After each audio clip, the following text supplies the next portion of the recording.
اس لیے کہ میں اس وقت مخاطب ہوں مسلمانوں سے. اگر غیر مسلموں سے خطاب ہوتا تو ان کو ہم کہتے اسلام میں داخل ہو جاؤ، مکمل کا لفظ استعمال نہ کرتے، کیونکہ وہ تو مکمل باہر ہیں. لیکن ظاہر ہے جب مسلمانوں سے خطاب ہوگا تو ہم یوں کہیں گے کہ مکمل داخل ہو جاؤ. داخل تو پہلے سے ہوئے ہوئے ہیں. آج کل اسلام میں داخل کے بجائے نکالنے کا زیادہ ٹرینڈ چل پڑا ہے. ابن انشا ایک مزاحیہ گزرا ہے، اس نے اپنی کتاب میں لکھا کہ دائرے کی قسمیں، ہوتا ہے نا بچے جیومیٹری سیکھ رہے ہوتے ہیں، تو اس نے ان قسموں میں بتایا کہ ایک دائرہ اسلام کا دائرہ بھی ہے، اور اس میں کارٹون بنایا ہوا تھا ایک مولانا صاحب بیچ میں جو ڈنڈے سے لوگوں کو نکال رہے ہیں، اور بتایا کہ پہلے اس میں لوگوں کو داخل کیا جاتا تھا، آج کل اس سے لوگوں کو نکالا جا رہا ہے. کہتے نہیں یہ دائرہ اسلام سے خارج، یہ دائرہ اسلام سے خارج. بیان میں بیچ بیچ میں جو چیزیں یاد آتی ہیں تو میں جمعہ اور اتوار کے بیان میں کوشش کرتا ہوں ان کو بھی چلاؤں، کیونکہ واضح و نصیحت کی مجلس ہے، جو چیز بھی آ جائے پارسل کر دینی چاہیے، جو بھی خیر کی بات، چاہے وہ موضوع سے ہٹ کے بھی کیوں نہ ہو، اس سے کوئی فرق نہیں پڑتا. یہ جو میں مسلمان کا لفظ استعمال کرتا ہوں، بہت سے لوگوں کو اس پہ بھی اعتراض ہے کہ مسلم ہوتا ہے، مسلمان تو نہیں ہوتا. قرآن و سنت میں ہمیں جو لفظ ملتا ہے وہ کیا ملتا ہے؟ مسلم. تو خوب سمجھ لیں، الفاظ کے بکھیڑوں میں پڑھنے کی ضرورت نہیں ہے. مسلم، مسلمان، اردو میں مسلمان مسلم ہی کو کہتے ہیں. شاید یہ اس طرح سے وجود میں آیا ہے کہ فارسی میں مسلم مسلمان، جیسے طالب سے طالبان، جمع کا صیغہ جو ہے نا، طالب ایک طالب علم کو کہتے ہیں، طالبان بہت سارے طالب، تشنگان علم کہتے ہیں نا، جمع کا صیغہ ہے یہ فارسی میں. تو اردو میں فارسی بہت ہے، تو مسلم سے شاید مسلمان ہوگا، بہت سے مسلم یعنی مسلمز کو کہا جاتا ہوگا، تو پھر بن گیا مسلمان. تو اس میں کوئی کچھ ٹینشن لینے کا نہیں ہے. جیسے لفظ اللہ کو خدا کہہ دینے سے کوئی ٹینشن کی بات نہیں ہے، کوئی اتنے بڑا مسئلہ نہیں ہے. اللہ کو اللہ بھی کہہ سکتے ہیں، خدا بھی کہہ سکتے ہیں. فارسی میں ہے خدا، گاڈ بھی کہہ سکتے ہیں انگلش میں. عمل میں مسلمان بالکل زیرو ہوتا جا رہا ہے، الفاظوں کے بکھیڑوں میں پڑا ہوا ہے. تو بار بار میں بات کہتا ہوں، فرقہ واریت ناموں کو دیکھ کے کہا جاتا ہے مختلف فرقے، ناموں کو ختم کرو، تو ناموں کو ختم کرنے میں ایک نیا فرقہ بنا لیتے ہیں. تو کسی بھی کوئی بھی چیز کی پہچان کچھ بھی بن جاتی ہے. لوگ اپنی آسانی کے لیے نا، زبان جو ہے نا، زبان لینگویج جسے کہتے ہیں ہم، یہ بالکل نیچرل وے میں وجود میں آتی ہے. اس میں آپ اگر کانٹ چھانٹ شروع کر دیں گے تو بہت بڑی مشکل ہو جائے گی. لوگ جب جس چیز کو جو نام دے دیں تو مان لینا چاہیے اس کو. اب یہ جو میں بار بار بتاتا ہوں، یہ میرا ٹاپک نہیں ہے، 2 منٹ میں بس اس کو سمیٹ کے آگے چلتے ہیں، کہ یہ جو دیوبندی، بریلوی، اہل حدیث اور فلانا، ڈمکانا، حنفی، شافی، یہ لوگوں کے دیے ہوئے نام ہیں. یہ غیر مسلم کے مقابلے میں نہیں ہے، یہ مسلمانوں کے آپس کے مقابلے میں ہے. اب جب ایک چیز ہوگی تو اس کو نام تو دیا جائے گا نا. مسلم کے مقابلے میں چاہے دیوبندی ہو، بریلوی ہو، شیعہ ہو، اہل حدیث ہو، جو بھی ہو، غیر مسلم کے مقابلے میں ہم سب کیا ہیں؟ مسلم ہیں. لیکن جب مسلمانوں میں مختلف مکتبہ فکر وجود میں آ گئے تو وہ ایک دوسرے سے فرق کیسے کریں گے؟ مسلم غیر مسلم سے کریں گے. اگر مسلم غیر مسلم سے کریں گے اس کا مطلب آپ دوسرے کو غیر مسلم مان رہے ہو. تو جب مختلف مکاتب فکر وجود میں آ گئے تو ان کا ایک دوسرے سے فرق کرنے کے لیے اسلام کے علاوہ کوئی اور نام دینا پڑے گا. ایک آسان سی مثال دے دیتا ہوں. ہندوستان میں فرقے نہیں تھے تو کچھ لوگ تیجا 40واں کرتے تھے، کچھ تیجا 40واں نہیں کرتے تھے. اب لوگوں نے تو فرق کرنا ہے نا، تو لوگوں نے اپنی آسانی کے لیے نام دے دیا کہ یار جو نہیں کرتے ان کا تعلق زیادہ تر دیوبند کے مدرسے سے ہے، تو لوگوں نے ان کو ہائی لائٹ کر دیا کس نام سے؟ دیوبندی کے نام سے. یہ پبلک کا دیا ہوا نام ہے. اور جو تیجے 40 میں کرتے تھے وہ ایک مکتبہ فکر تھا، ان کے پاس ان کے اپنے دلائل تھے، ان سے چاہے ہم متفق ہوں یا نہ ہوں، لیکن انہوں نے کچھ بنائے دلائل، ان کی رائے تھی. تو جب وہ لوگ بڑی تعداد میں آ گئے اور وہ ربیع الاول میں یہ سب کچھ کرنے لگے جو وہ کرتے ہیں، تو ایک مکتبہ فکر تھا، تو لوگوں نے اس کا نام کیا کر دیا، کیونکہ ان کا تعلق زیادہ تر بریلی سے تھا، تو لوگوں نے خود کیا کہنا شروع کر دیا، بھائی یہ بریلوی ہے۔ اب اگر آپ کہیں نہیں ہم سب مسلم ہیں، تو اس کا مطلب یہ ہوا کہ جو تیجے 40 میں نہیں کر رہے وہ بریلویوں سے فرق کے لیے لوگ ان کو نام دے مسلم۔ اس کا مطلب خود بخود مان لیا کہ جو تیجے کر رہے ہیں وہ غیر مسلم ہیں۔ اس سے فرقہ واریت کم ہوگی یا بڑھے گی؟ وہ کہے گا یار ہمیں تم نے غیر مسلم بنا دیا۔ تو مسلمانوں کے آپس میں جب ڈفرنس ہوگا نا تو اس میں فرق کے لیے یہی نام دیے جائیں گے۔ اب جو لوگ کہتے ہیں میں نہ دیوبندی، نہ بریلوی، نہ اہل حدیث، نہ فلانا، نہ ڈمکانا، تو ہم ان سے کہتے ہیں پھر آپ کا نظریہ کیا ہے، آپ کی سوچ کیا ہے؟ تو جو آپ کی سوچ ہے تو وہ سوچ کے لوگ تو پہلے سے پائے جاتے ہیں، تو وہی تو ہو گیا، نام آپ نے وہ نہیں رکھا لیکن وہ سوچ آپ کی پائی جاتی ہے۔ اور جب آپ اپنے آپ کو کہیں گے مسلم مسلم مسلم، تو یہ غیر مسلم سے فرق کے لیے تو مسلم کہا جائے گا، لیکن آپس میں فرق کے لیے اگر مسلم کہہ رہے ہیں اٹ مینس دوسرا کیا ہے، آپ اس کو غیر مسلم مان رہے ہیں۔ اور آسان کر دیتا ہوں، پھر یہ چلتا ہوں آگے۔ یہ بہت زیادہ فرقے آج کل یہ لفظ بہت زیادہ چلایا جا رہا ہے، اس کے نام پہ فرقے کم نہیں ہو رہے، بنائے جا رہے ہیں، فیکٹریاں لگا دی ہیں فرقے بنانے کی۔ اب بہت سے لوگ کہتے ہیں ہمارا کوئی فرقہ نہیں ہے، حالانکہ اسلام میں سب سے پہلے 2 بڑے فرقے وجود میں آئے ہیں۔ یہ تو بعد کے ہیں نا، کسی نے بریلویت کا نام دے دیا، نام بعد میں آئے ہیں۔ یہ جو سوچ تھی وہ تو بہتوں کی ہمیشہ سے رہی ہے، جو نظریے تھے سب سے پہلے جو وجود میں آئے، جو آج تک قائم ہیں، ان کی بات کر رہا ہوں۔ وہ شیعہ اور سنی وجود میں آئے ہیں۔ شیعہ حضرات کا جو بیسک دعویٰ ہے پنجتن پاک، اہل بیت کو اور حضرت علی کو، دیگر اصحاب رسول پہ فضیلت دینا، ان کے اپنے اصول ہیں، وہ ان اصولوں پر عمل پیرا ہیں۔ وہ 2 نمازیں ہمیشہ اکٹھی پڑھتے ہیں، وہ 3 طلاق کو ایک بھی نہیں مانتے، کچھ ایک مانتے ہیں، کچھ ایک بھی نہیں مانتے۔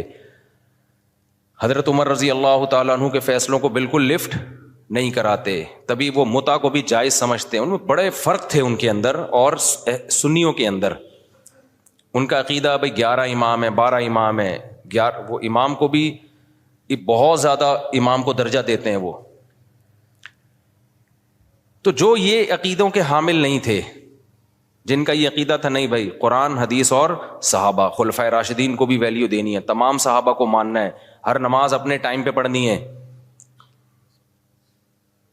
سفر میں تو اختلاف ہے اہل سنت والجماعت میں آپس میں، لیکن جب حضر میں ہوں گے تو ہر نماز اپنے ٹائم پہ ہوگی۔ متع حلال نہیں ہے، 3 طلاقیں 3 ہوتی ہیں۔ تو جن کا یہ کانسیپٹ تھا ان کو کیا کہا جانے لگا، اہل سنت والجماعت۔ حالانکہ آپ کہتے نہیں جی ہم فرقوں میں نہیں پڑھیں گے، یہ مسلم ہیں، اس کا مطلب آپ نے ان کو کیا مان لیا، غیر مسلم۔ اگلا قبول کر لیتا اس نعرے کو، وہ کہتا ہے بھائی ہم وہ تو کہہ رہے ہیں ہم تو مسلم ہیں، وہ تھوڑی آپ اس کو 100 دفعہ غیر مسلم کہیں، اگلا ایکسیپٹ کرنے کے لیے تیار نہیں ہے۔ تو علماء نے کیا کیا بھائی ٹینشن سے بچنے کے لیے کہ بھائی 2 مکاتب فکر ہیں، ایک کو اہل سنت والجماعت کہا جاتا ہے اور ایک کو شیعہ کہا جاتا ہے۔ پھر اہل سنت والجماعت کو شارٹ فارم میں سنی کہا جانے لگا۔ میں نے کہا نا زبان جو ہے وہ پرواہ نہیں کرتی ہے، زبان آٹومیٹیکلی وجود میں آتی ہے۔ لوگ جس چیز میں آسانی دیکھتے ہیں اس کو خود وضع کرتے ہیں۔ جو زبان کے الفاظ ہیں ان کو وضع کسی ادارے میں نہیں کیا جاتا، وہ آٹومیٹیکلی لوگوں کی زبان پہ۔ ابھی آج کے نا پروگرام تو بڑھ گیا، چل رہا ہے نا مارکیٹ میں، اب یہ کسی نے بیٹھ کے بنایا ہے، اب ہر جگہ یہ وڑ گیا کا لفظ، اب اصل وڑ گیا کہ جو بھی مطلب ہو، اصل وڑ گیا۔ مجھے کل کسی نے کہا یہ وڑ گیا بہت برا لفظ ہے، اس کا تو یہ مطلب ہے، اس کا تو وہ مطلب ہے، یہ وڑ گیا کا لفظ۔ میں نے کہا جو بھی مطلب ہے ابھی یہ نہیں ہے، ابھی وہ مطلب ہے جو مارکیٹ میں چل رہا ہے۔ وڑ گیا کا مطلب بیڑا غرق ہو گیا پروگرام کا۔ اچھا چھالیاں بھی آ گئی، میم سے بہت آ رہی ہیں، پروگرام تو بڑھ گیا۔ میں شہد لینے گیا تو میں چٹان کے اوپر چڑھا ہوا تھا نا، بہت ہائٹ پہ، ایک یعنی 1000 فٹ بلندی پہ شہد کے لیے میں بلوچستان کے پہاڑ پہ چڑھا۔ شہد کا چھتا میں نے کہا اپنے ہاتھوں سے کاٹوں گا میں، شوق ہے ہمیں اس طرح کی حرکتوں کا۔ اب بہت اوپر ہم چڑھ گئے، پھسلنے کا خطرہ تھا، دھڑام سے نیچے آتا۔ تو جب چھتا کاٹ رہا تھا میں نے کہا ایسا نہ ہو کہ پروگرام تو اڑ نہ جائے، کہیں پاؤں پھسلے اور پروگرام لوگ کہیں پروگرام تو اڑ گیا، کیونکہ ویڈیو بھی بن رہی تھی۔ تو اب آپ لوگوں کو سمجھاؤ نہیں بڑھ گیا ایکچولی بہت اس کے برے معنی ہیں اور فلانا ہے. او بھائی کسی کا ذہن اس برے معنی کی طرف نہیں جا رہا. تو زبان بالکل نیچرل وے میں وجود میں آتی ہے اور اس کو جیسی ہے ویسے ہی رہنے دینا چاہیے, اس کو چینج نہیں کیا جا سکتا.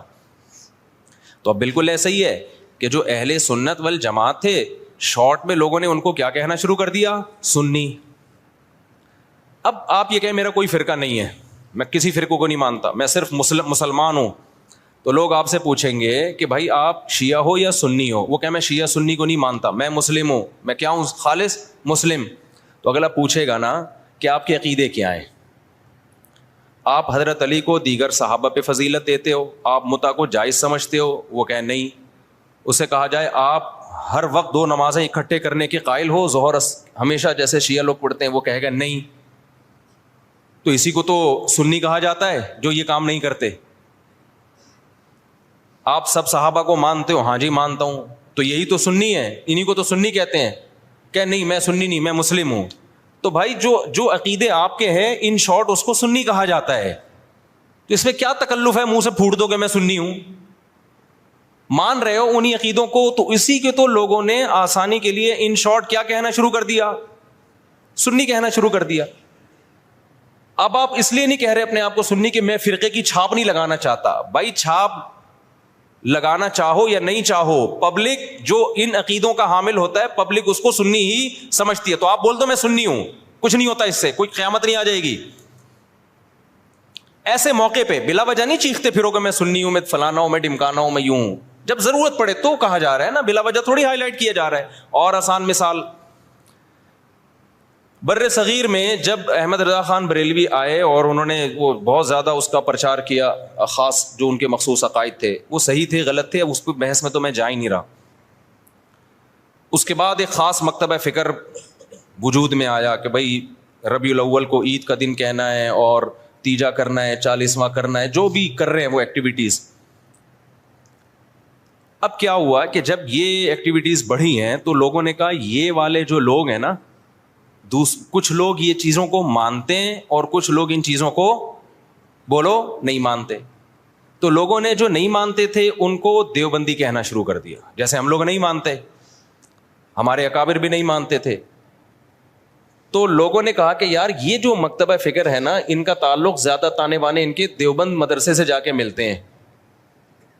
تو چاہے اب تانے بانے دیوبند سے ملیں یا نہ ملیں, بر صغیر میں صرف دیوبند کا مدرسہ تھوڑی تھا, لاکھوں ہزاروں مدرسے تھے.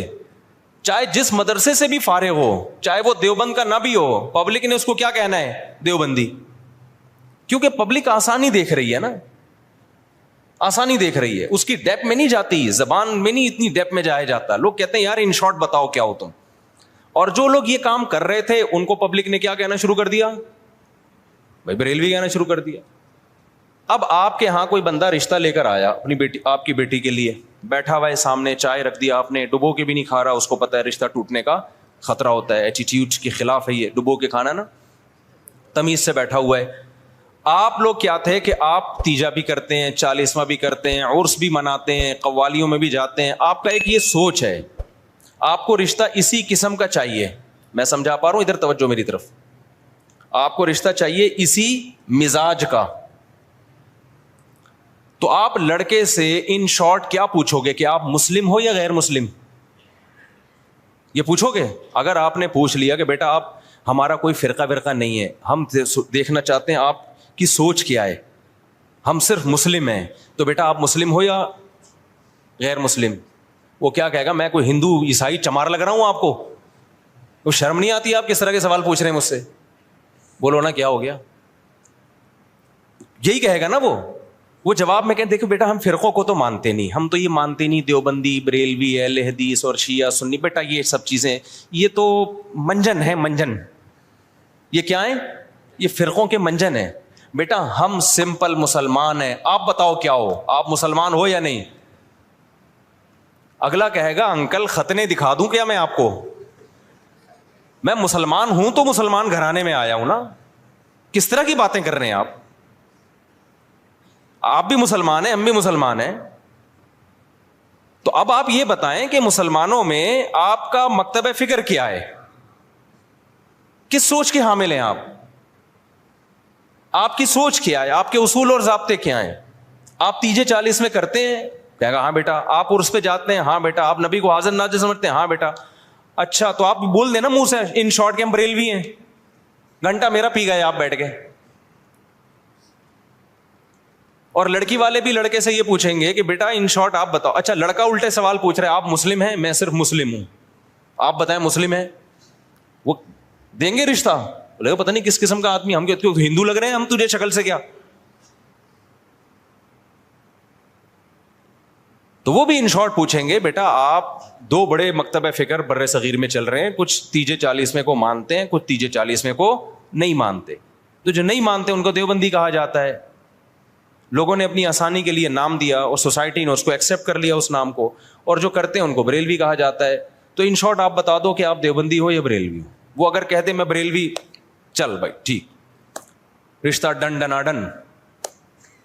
اگر وہ کہتے کہ میں دیوبندی ہوں تو بھائی پتلی گلی سے نکلو. سمجھ رہے ہو؟ ناموں کی بات کر رہا ہوں میں. ہاں بلا وجہ اپنا نام ہائی لائٹ کرنا. اچھا ایک اور اس میں ہم اہل حدیث کو بھی اس میں لے لیتے ہیں. اہل حدیث کیا ہے؟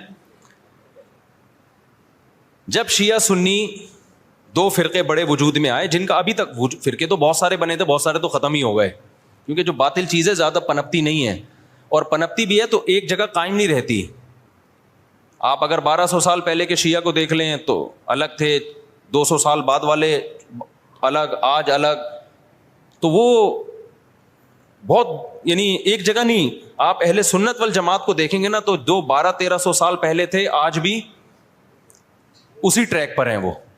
خاص طور پر جو ان چاروں مکاتب فکر کو فالو کرتے ہیں, حنفی, مالکی, شافعی, حنبلی, ان کے اصول 1300 سال پہلے لکھ لیے گئے تھے, مسائل بھی لکھ لیے گئے تھے, تو اب اس سے ہٹتے نہیں ہیں یہ.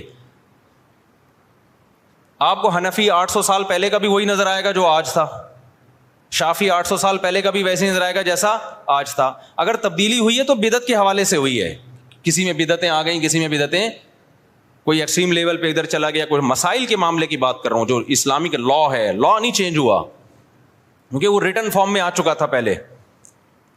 تو اب میں عرض کر رہا تھا کہ دو فرقے بڑے وجود میں آ گئے. ایک کو کیا کہا جاتا تھا؟ شیعہ. ایک کو کیا کہا جاتا تھا؟ سنی.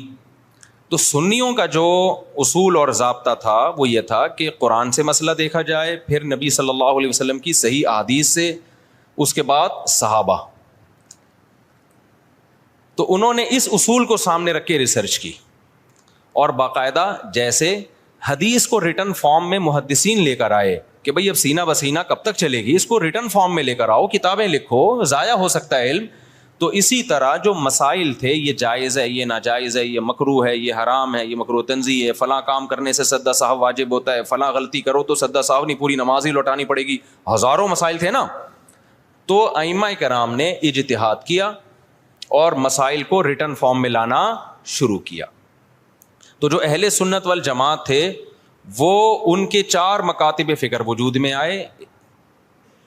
جو کام امام ابو حنیفہ نے کیا, اس کام سے جو متاثر ہوئے اور اس طریقے کو جنہوں نے فالو کیا ان کو کیا کہا جانے لگا؟ حنفی.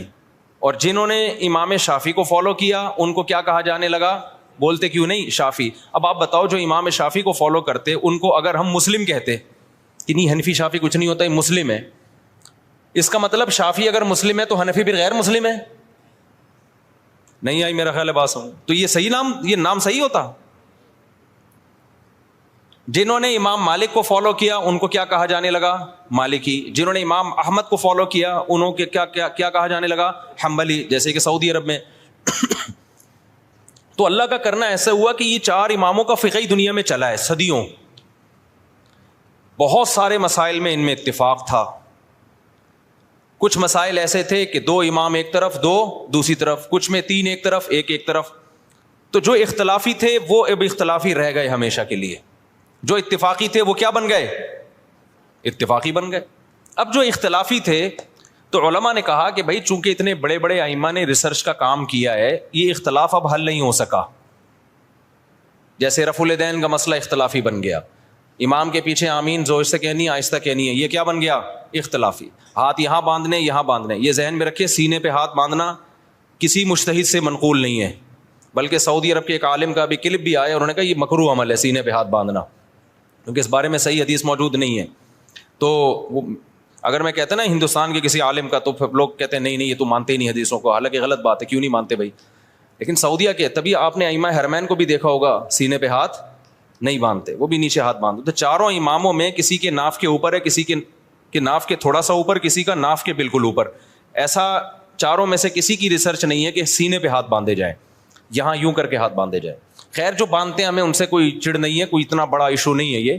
میں تو صرف یہ بتا رہا ہوں کہ یہ جو الزام لگایا جاتا ہے نا کہ یہ لوگ حدیثوں کو نہیں مانتے، یہ الزام غلط ہے. کیونکہ حدیثوں میں ہوتا نا تو یہ چار اتنے بڑے بڑے مجتہدین جن کو پوری امت نے، جو تابعین تبع تابعین کے دور کے لوگ تھے، ان کو تو حدیثیں زیادہ پہنچی تھیں اور حدیث کی سند کی تحقیق یہ زیادہ اچھے طریقے سے کر سکتے تھے، یہ قائل ہوتے اس کے. تو ابن خزیمہ کی جو روایت ہے سینے پہ ہاتھ باندھنے والی، وہ صحیح روایت نہیں ہے. مصیبت آج کل یہ ہے کہ آپ کا جو مذہب ہوتا ہے، آپ وہ حدیث کو لازمی صحیح کہنا ہے مارکیٹ میں جو چل رہا ہے، اور جو مخالف کی دلیل ہے وہ لازمی کیا ہے، پہلی نظر میں ہی ضعیف ہے. یہ چل رہا ہے مارکیٹ میں. خیر،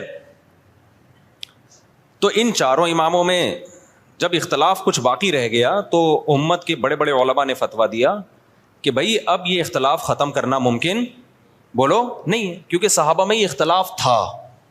کوئی یہاں ہاتھ باندھتا، کوئی ہاتھ چھوڑ کے نماز پڑھتا. صحابہ میں صحیح حدیث سے ثابت ہے ایک صحابی ہاتھ چھوڑ کے نماز پڑھتے تھے، اور یہ بھی ثابت ہے صحیح سند سے کہ مدینہ والے ہاتھ چھوڑ کے نماز پڑھتے تھے. تو امام مالک نے کہا کہ بھئی مدینہ والے جب ہاتھ چھوڑ کے نماز پڑھ رہے ہیں تو نبی کی آخری نماز تو انہوں نے دیکھی ہے، تو میں ہاتھ چھوڑ کے نماز کے قائل ہوں. ٹھیک ہے، ہاتھ باندھنے والی حدیثیں ہیں لیکن وہ پرانے زمانے کی ہیں. مدینہ کس کو فالو کر رہا ہے؟ نبی کے آخری عمل کو فالو کر رہا ہے، تو میں ہاتھ چھوڑ کے نماز. تبھی مالکیہ پوری دنیا میں جہاں بھی ہیں کیسے نماز پڑھتے ہیں؟ بولتے کیوں نہیں؟ ہاتھ چھوڑ کے. اب کبھی ہمیں ہاتھ چھوڑا ہوا بندہ نظر آ جائے نماز پڑھ رہا ہے تو ہمیں اشکال ہوتا ہے، یار ساری دنیا تو ہاتھ باندھ کے نماز پڑھ رہی ہے، یہ کیوں چھوڑ رہا ہے؟ تو ہم بجائے اس کے کہ بولیں یہ مسلم ہے یا میں مسلم ہوں، تو کیا مطلب وہ غیر مسلم، وہ ہندو ہے وہ؟ تو ان شارٹ ہم کیا کہتے ہیں، یہ فقہ مالکیہ کو فالو کرتے ہیں. یہ کیا کرتے ہیں بھائی؟ یعنی مالکی ہیں. یہ کیا مطلب؟ یہ امام مالک کی جو تحقیق ہے اس کو زیادہ اس پر اعتماد کرتے ہیں. حدیثوں میں تو سب کچھ ملے گا آپ کو. جب سب کچھ ملے گا تو کسی نے ایک حدیث کو ترجیح دی، دوسری میں تعویل کی، کسی نے دوسری کو ترجیح دی، اس والی حدیث میں تعویل کی. میں سمجھا پا رہا ہوں اپنی بات؟ اور یار بہت سے نئے لوگ آ جاتے ہیں تو پرانی مثال دوبارہ ریپیٹ کر دیتا ہوں تاکہ یہ ٹاپک منجی ٹھک جائے، اس ٹاپک کی ایک دفعہ کمپلیٹ ہو جائے. پروگرام بڑے نہیں. دیکھو نبی صلی اللہ علیہ وسلم نے بنو قریظہ کی طرف، بخاری مسلم کی حدیث ہے، ایک لشکر کو روانہ کیا. خوب غور سے سننا تاکہ یہ فرقہ واریت کے نام پہ جو گند پھیلایا جا رہا ہے نا معاشرے میں، پہلے فرقہ واریت پھیلائی جا رہی تھی لیکن صاف پتہ چلتا تھا یہ فرقہ پرست ہے. اب لیبل لگایا جا رہا ہے اتحاد امت کا، لیبل چینج کر دیا لیکن فرقہ واریت پہلے سے زیادہ پھیلائی جا رہی ہے.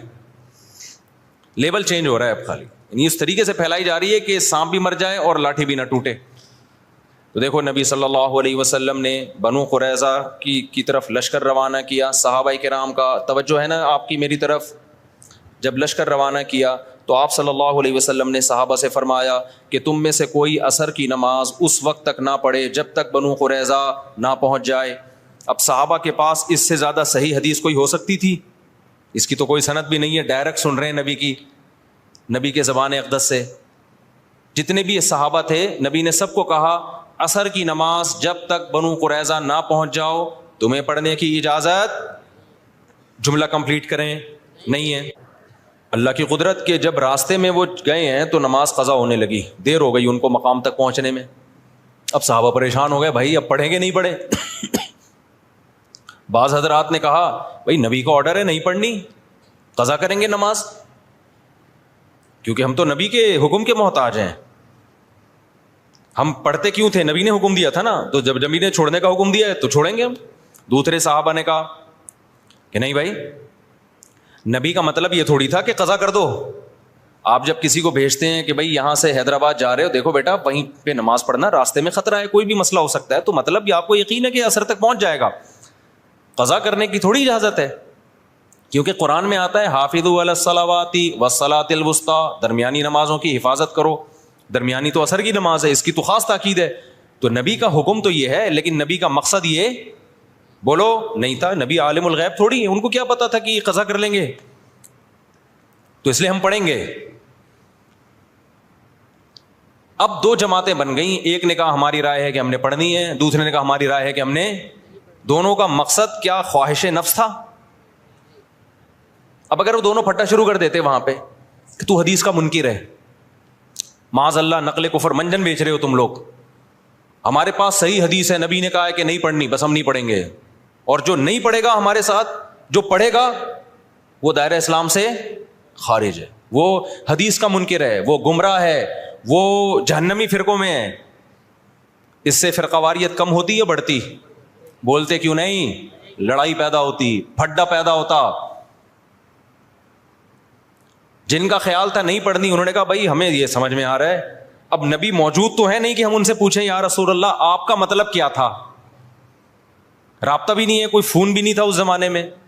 دوسرے فریق نے کہا بھائی ہمیں تو یہی لگ رہا ہے کہ نبی کا یہ مفہوم نہیں تھا, وہ تو ہمیں آسانی کے لیے نبی نے حکم دیا تھا, راستے میں خطرات ہوتے ہیں, اب قضا تھوڑی ہو سکتی ہے, ہمیشہ پڑھی ہے بھائی, تو آج بھی پڑھیں گے ہم.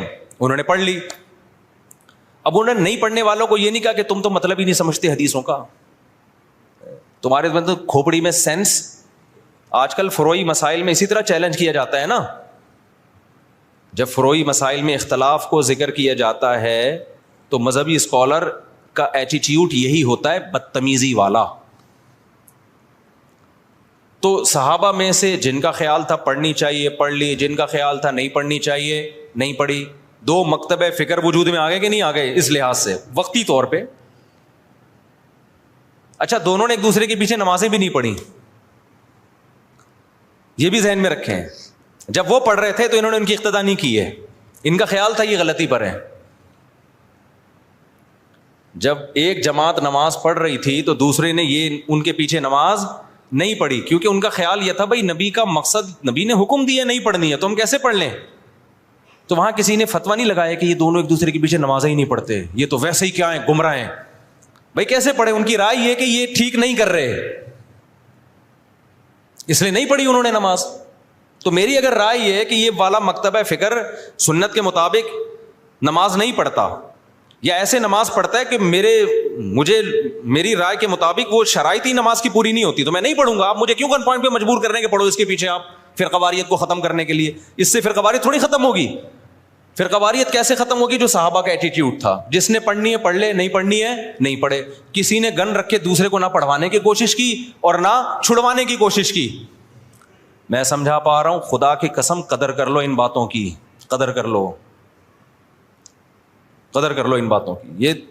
یہ جو آج کل نئے نئے اسکالر جراثیم پیدا کر رہے ہیں نا, یہ بہت خطرناک جراثیم ہے, ان سے تم گمراہ ہو جاؤ گے. پھر کیا ہوا جب یہ فریق نبی کی خدمت میں پہنچا ہے واپس, نبی کو اطلاع دی گئی کہ ایک نے ایسا کیا دوسرے نے ایسا کیا, نبی نے کسی کو ملامت بولو نہیں کی. یہاں سے فقہا کو ایک اصول مل گیا قیامت تک کے لیے, بھائی حدیث کی تشریح میں اگر اختلاف ہوگا تو وہ اختلاف برا نہیں ہے. میں سمجھا پا رہا ہوں اپنی بات؟ اگر حدیث کی تشریح میں اختلاف, دیکھو جن صحابہ نے نماز چھوڑی انہوں نے حدیث کے الفاظ لیے, ایسا ہی ہے نا. جنہوں نے نماز پڑھی کیا انہوں نے حدیث نہیں لی؟ انہوں نے لی. انہوں نے حدیث میں تعویل کی, انہوں نے کہا حدیث کا یہ مطلب نہیں ہے. کیوں نہیں ہے بھائی یہ مطلب؟ کیوں نہیں ہے؟ اس لیے کہ قرآن کہہ رہے ہیں اثر کی حفاظت کرنی ہے, تو قرآن کا بھی تو حکم ہے نا, اس کو بھی تو فالو کرنا ہے. اب اگر کوئی ہمارے سامنے حدیث کا ریفرنس پیش کرتا ہے اور ہمارے خلاف جاتا ہے, ہم کہتے ہیں حدیث کا یہ مطلب نہیں ہے, تو 2-2 فٹ توے پر اچھلنے شروع کر دیتا ہے وہ کہ دیکھو نبی کی حدیث آئی, بجائے سینے سے لگانے کے فوراً کہہ رہے ہیں حدیث کا یہ مطلب نہیں ہے. یعنی یہ بتائیں گے ہمیں کیا مطلب ہے. اور بھائی ہم جو مطلب دوسرا بتا رہے ہیں وہ اس لیے بتا رہے ہیں کہ اس کے مقابلے میں دیگر دلائل کو بھی تو دیکھو, قرآن کو بھی تو دیکھو, حدیث متواتر کو بھی تو دیکھو. اس لیے ابن قیم رحمہ اللہ تعالیٰ نے ان صحابہ کی رائے کو زیادہ ترجیح دی ہے جنہوں نے نماز پڑھی ہے. انہوں نے کہا انہوں نے کیا کیا ہے کہ حدیث کا ایسا مفہوم بیان کیا کہ وہ حدیث دیگر حدیثوں سے اور قرآن کی آیتوں سے میچ کر گئی ہے. وہ زیادہ ان کا مذہب ثواب سے سواد والا ثواب یعنی درستگی کے زیادہ قریب تھا. تو یہی امام حنیفہ کا اصول ہے کہ جب بھی کوئی حدیث آتی ہے چاہے صحیح حدیث ہو, وہ قرآن اور احادیث مشہورہ متواترہ پہ پیش کرتے ہیں. اگر اس کے موافق ہے تو ٹھیک ہے, نہیں ہے تو اس میں تعویل کر دیتے ہیں. تو یہ اس حدیث سے ہمیں زندگی بھر کے لیے ایک اصول پتہ چل گیا. بھائی قرآن و سنت میں اگر نیت اللہ رسول کی ماننی ہے, دائیں بائیں جانا مقصد نہیں ہے, اپنی خواہشات کی پیروی مقصود نہیں ہے, تو پھر اگر حدیث کی تشریح میں اختلاف ہوگا تو وہ اختلاف برا نہیں ہے, اور اس کی بیس پہ نہ انسان جہنم میں جاتا ہے, بلکہ اس کی بیس پہ ہوتا کیا ہے, نبی کا حکم صحیح حدیث موجود ہے, اذا اجتہد المجتہد, جب کوئی اجتہاد کرتا ہے, مجتہد عام آدمی نہیں, مجتہد اجتہاد کرتا ہے, فإن اخطأ فلہ اجر, غلطی کرے گا پھر بھی اجر ملے گا, وإن اصاب فلہ اجران, درست نتیجے تک پہنچے گا 2 اجر ملیں گے اس کو.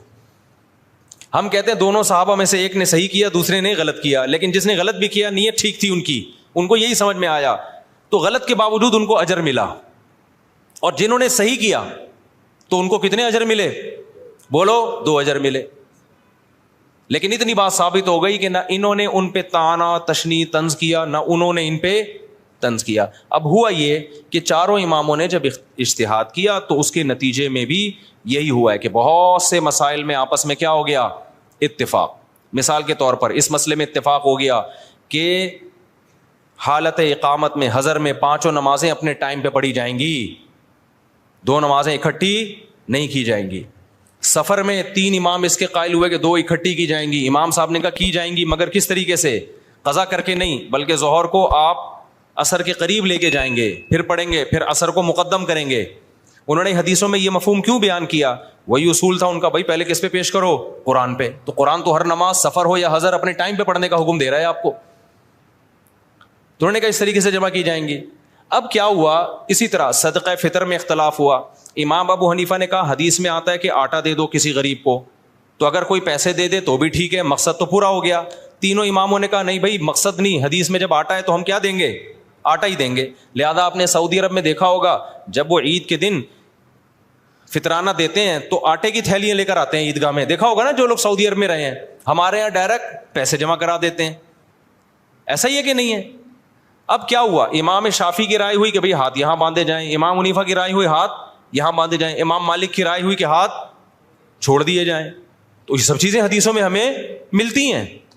امام شافعی کی رائے رکوع میں جاؤ تو ہاتھ اٹھا کے نماز پڑھو, رفع الیدین کرو. امام حنیفہ کی رائے عبداللہ بن مسعود کی صحیح حدیث ہے کہ بھئی صرف تکبیر تحریمہ میں کرو, اس کے علاوہ نہیں کرو, اور اس نماز کو عبداللہ بن مسعود نے نبی کی نماز قرار دیا. تو امام صاحب نے دلائل کے تانے بانے ملائے, انہوں نے کہا میری نظر میں یہ آخری نماز ہے نبی کی, اس پہ قرائن ہے ان کے پاس, بہت مضبوط قرائن ہے.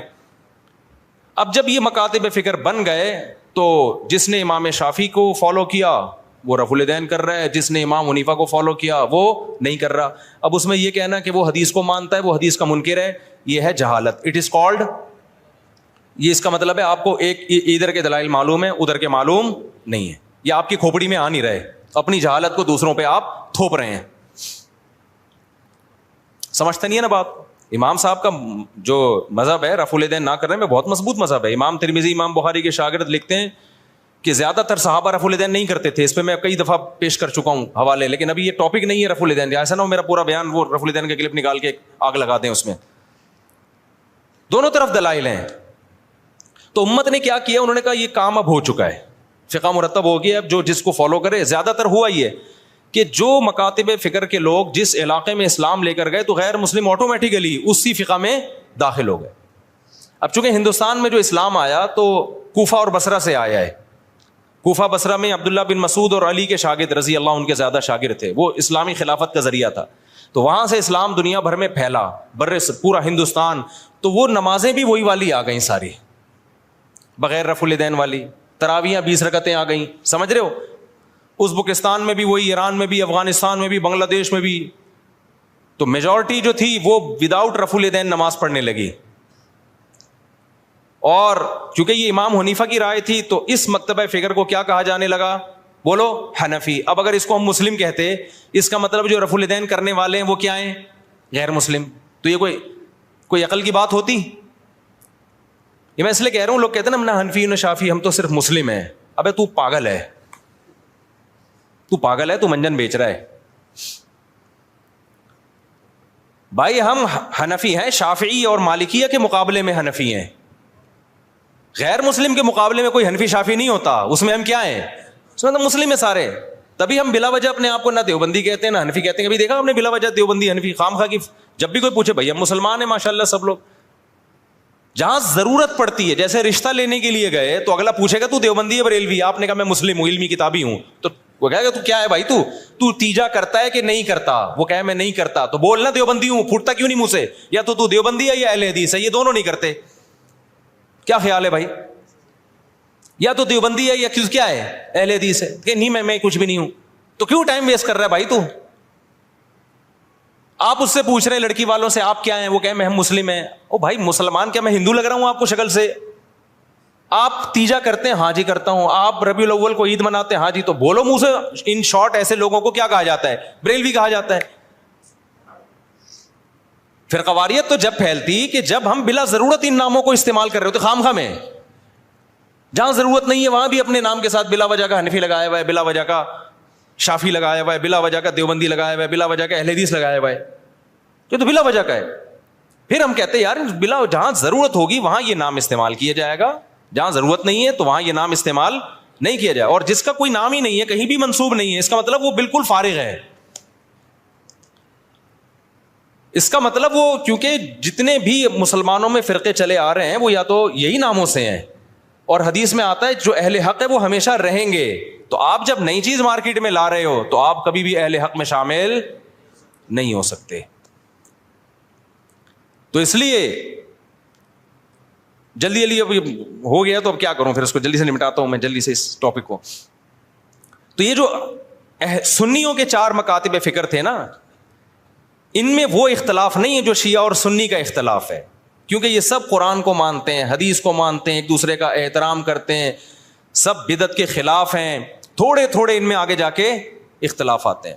تو اس اختلاف کو ختم کرنا اب پاسبل نہیں ہے, کیونکہ اگر پاسبل ہوتا تو اتنے بڑے بڑے ائمہ اور ان کے شاگرد ختم کر چکے ہوتے. اب امت نے کیا کیا کہ بھائی اب بجائے اس کے کہ وہی بحثیں دوبارہ ہوں, امت کی صلاحیتیں جہاد کے میدانوں میں اور بے حیائی کے خاتمے اور بدعت کے خاتمے میں خرچوں. امت کے علماء صلحاء نے فتویٰ دیا بھائی اب کیونکہ ہماری نظر میں اہل سنت والجماعت وہ حق پرست فرقہ ہے, وہ اہل حق میں سے ہیں, تو سنی جو ہے ہماری نظر میں, کیونکہ حدیث میں جو علامتیں بیان کی گئی ہیں ما انا علیہ و اصحابی, جو میرے اور صحابہ کے طریقے پہ چلے گا, تو شیعہ حضرات چونکہ صحابہ کو نہیں مانتے, تو ہماری رائے یہ کہ بھائی ہم نجات یافتہ فرقہ کس کو سمجھتے ہیں؟ سنیوں کو. ہاں ہم لڑائی کے قائل نہیں ہیں کہ شیعوں کو جا کے تنگ کرنا شروع کر دیں, کیونکہ آپ کی رائے سے اگر کوئی اختلاف کرتا ہے تو میں نے بتایا 100 دفعہ اختلاف کرے, اس سے پھڈا نہیں ہوتا. پھڈا جب ہوتا ہے جب آپ منہ پہ جا کے کسی کو برا بلا کہنا شروع کر دو, یا ہر وقت بیان میں آپ ان کو برا بلا کہہ رہے ہو. اپنی علمی رائے بیان کر دیں, اس کے بعد کیا ہو جائیں آپ خاموش. جس نے آنا ہوگا آ جائے گا, نہیں آنا ہوگا تو چھوڑو رہنے دو. کیا خیال ہے بھائی؟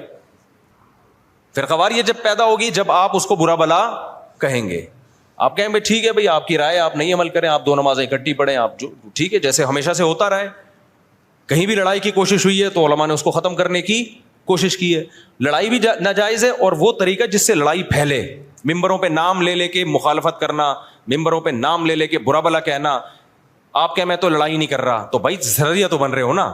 ایک آدمی اپنی ساس یا سسر کے خلاف ممبر پہ بیٹھ کے بولتا رہتا ہے, جب وہ آئے گریبان پکڑے مارا انہوں نے اس کو, سالوں نے مارا, تو کہہ رہے میں نے آج تک تم پہ ہاتھ نہیں اٹھایا, تم پتہ نہیں کیوں مجھے مار رہے ہو, میں تو ہمیشہ محبت کی بات کرتا ہوں, میں نے کبھی تمہیں نہیں کہا کہ لڑائی کرو. کہہ رہے ہیں بھائی تو لڑتا نہیں ہے لیکن تو باتیں کر رہا ہے کہ لڑوانے والی. تو بعض لوگ گھننے بنے ہوئے ہوتے ہیں. تو شیعہ سنی لڑائی ہمارا ملک اس کا متحمل نہیں ہے. جو ان کا عقیدہ ہے بھائی وہ ان کو کرنے دو. آپ محبت والے انداز سے دلائل کی سے لوگوں کو بتا دو بھائی یہ ہماری نظر میں ٹھیک ہے اور یہ کیا ہے غلط ہے, تمہاری مرضی, ادھر چلے جاؤ ادھر آ جاؤ. یہ طریقہ صحیح ہے. تبھی ہم سے ہر طرح کے لوگ ملتے ہیں, شیعہ بھی ملتے ہیں, اہل حدیث بھی ملتے ہیں, ہر طرح کے. ہم حالانکہ میں تو دلائل سے بات کرتا ہوں کہ بھائی یہ ہماری نظر میں ٹھیک ہے, یہ لڑنے بڑھنے والی بات بولو نا, کیا ہو گیا؟ نہیں ہے. ملک میں پھٹے پہلے کم میں چل رہے.